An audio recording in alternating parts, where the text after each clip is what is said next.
Sono cominciati i saldi estivi anche in Sicilia, ma i commercianti temono un altro flop. I saldi invernali non sono andati certo nel migliore dei modi, complice la crisi e la tendenza delle famiglie a risparmiare in vista di tempi più duri. I negozi sono semivuoti e anche chi entra per dare un'occhiata non sempre compra qualcosa.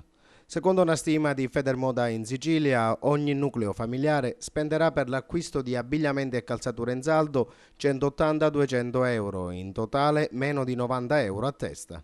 Un dato che si colloca al di sotto della media nazionale stimata da Confcommercio di 229 euro a famiglia. Insieme al periodo dei saldi, quindi, è cominciata la corsa a rendere il risparmio appetibile con sconti a partire dal 50% già nelle prime 2 settimane.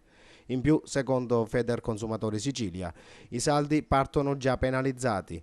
Già da un mese sarebbero partiti gli sconti sotto banco sui prodotti.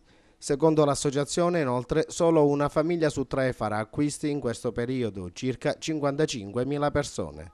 L'associazione a tutela dei consumatori, ricordiamo, detta le regole per comprare in sicurezza, confrontare i prezzi, diffidare di sconti eccessivi, controllare che nell'etichetta sia riportato anche il prezzo intero.